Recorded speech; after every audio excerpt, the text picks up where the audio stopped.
daughter as well as a student of CC department. So I never got to take a class from Baba because I was a student here, and he made it a point that he would not teach. But my classmates were all very afraid of him for some reason. He never taught us. He never came to any of our vivas. But the general rumor was that he's very hard. So before our final year viva, or even the fourth year lab, I remember, some of my classmates came and said, "To Baba Mamar Badi nahi?" Just kind of get some some cash and send him off to the Mamar Badi.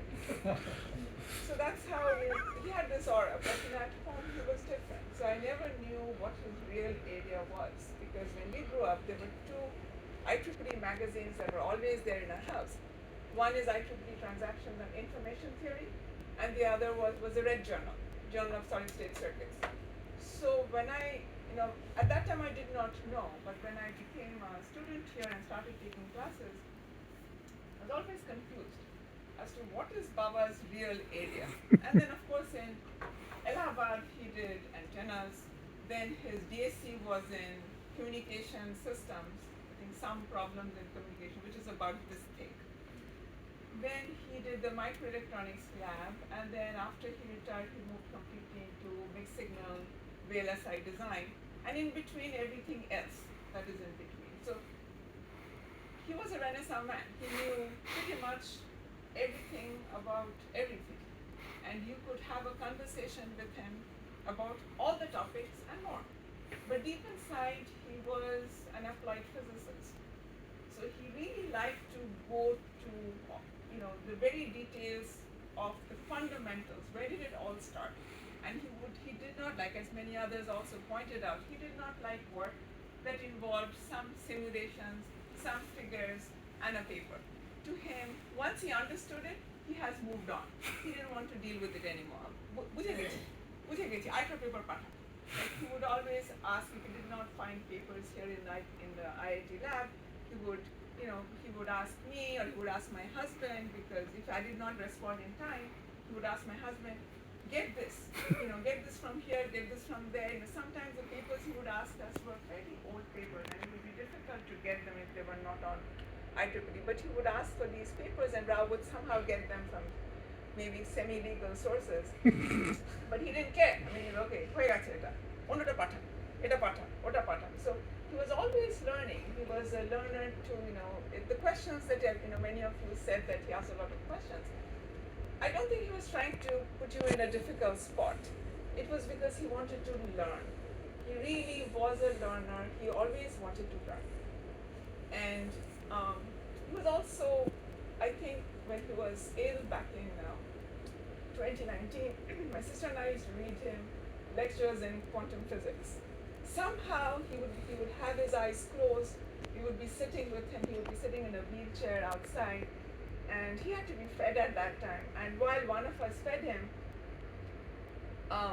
the other would read to him, and we would think he's not listening, and they would say, "Thambi keno?" So after some time, those books, when you start getting into quantum physics and entanglement, it becomes difficult to just read it, because I don't know too much about it, but he would not stop. Pore ja, because I think that would just, he would think of all the things, and he actually became completely well. And this time, even now, this time in his last hospital stay, he asked me to read to him. And, he always liked funny. He had a very, he has a good sense of humor. So there was one humorous book that I always carried with me, and the other was Past in Copenhagen.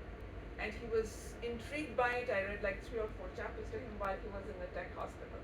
I didn't get a chance to read to him when he was in ITU in Apollo.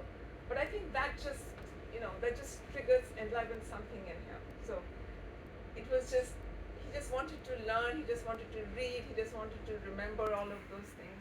So that was him. That was Baba for us. So he did not ask questions to us when we were growing up. He did. Sometimes he did. Pompa would say that he would say, "Ki bolte touch ball," if he ever wrote something. I think she can tell you those stories. Were you taught by him when you were in school? No. We did not have that much interaction. He was always in the lab. He was I believed in self-learning. So he would say, if you have a question, come ask me. Otherwise, figure it out yourself. Yeah, He never believed in, teaching children. He absolutely did not. Yeah, I think my mother taught us to a point, and then but he was there. Always wanted to make sure that we got full points in math. That was very important to him. Nothing else mattered.